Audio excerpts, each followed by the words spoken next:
Well, hello again, class. I appreciate you showing up again today to watch my video. We're starting chapter 11, which is quadratic equations and functions.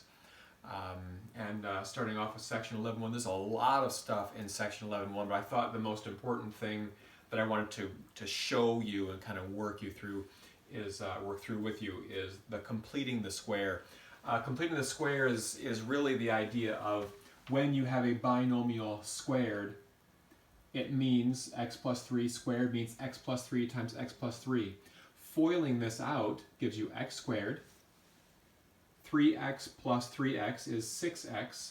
3 times 3 is 9. So this is working in this direction. Completing the square is saying, what if you start with the quadratic form? Can you turn it into a binomial squared? And that's the completing the square. What if you're missing this term right here? Can you make a prediction on what that would be? What if you're missing this term right here? Can you make a prediction on what it might be? And there are some things to notice right here. First of all, what is the square root of 9? That'd be 3. That's what is right here. What is that 3 doubled? That would be 6, because there are 2 of them. So really what you can do to work backwards to fill either of these in is if you know this number, square root it and then double it. Now if it doesn't work evenly, it's not something that's going to work well for completing the square, so don't worry about it. But this right here, what is the square root of 9? That's 3. Double 3, what do you get? 6. And that goes in there and the square completes. This direction, what if you know the x term but not this number? Take half of this. What's half of 6? That'd be 3. What's 3 squared? That's 9. And that fills in.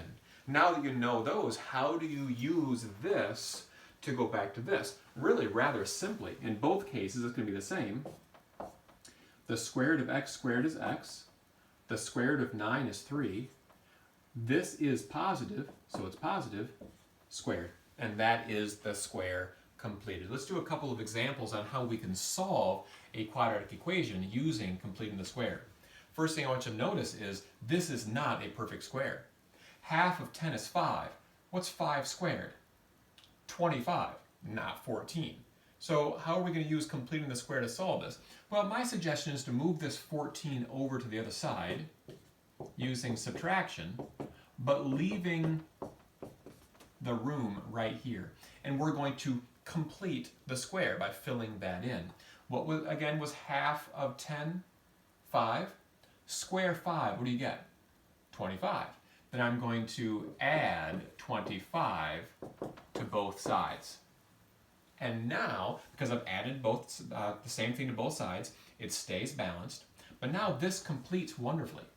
Square root, same sign, squared. What is a negative 14 plus 25? That'd be 11. Now using the square root product that you learned about in the first part of section 1, if you square root both sides, and when you introduce the square root symbol, you need to also introduce a plus or a minus. You have plus or minus square root of 11. If I subtract 5 from both sides, I'll find out that my two answers are negative 5 plus or minus the square root of 11. And that ends up being our solutions, our two solutions. Remember, quadratic, two solutions because it's squared. Those are my two solutions. This one's not going to work out nicely at all. Let's work through, though, and see if we can figure it out. Again, half of 7, really? 7 halves, 3.5. Let's stick with the fraction. This would be 7 halves. 7 halves squared is certainly not 12. Let me move the 12 to the other side and hang on for this. We're going to have both imaginary and fractions in it. X squared minus 7x equals the minus 12 because we subtracted.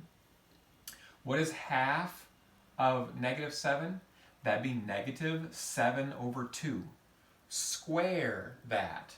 7 over 2 squared is 49 over 4.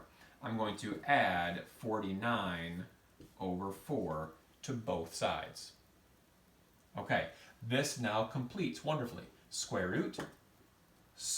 root, same sign, squared equals, oh boy. It's all right, you can probably hear that, can't you? This right here, negative 12, written as fourths, I believe that would be negative 48 fourths plus 49 fourths. And you know what? It's not going to be imaginary. Rats. So we're going to have x minus 7 halves squared. Just barely it's going to still be in the real numbers. Now I can square root both sides. And the square root of the thing squared is x minus 7 halves. The square root of 1/4 plus or minus 1/2. Now I can add 7 halves to both sides. X is going to equal 7 halves plus or minus 1/2. That's going to work out pretty nicely. 7/2 plus 1/2 is 8/2. 8/2, what is 8/2? That's 4. 7/2 minus 1/2 is 6/2. 6/2, that's 3. And those are my two numbers. Looks like maybe I could have factored that in the beginning, but now we can see how we can use completing the square to solve it. Email me with questions, and I'll see you next time.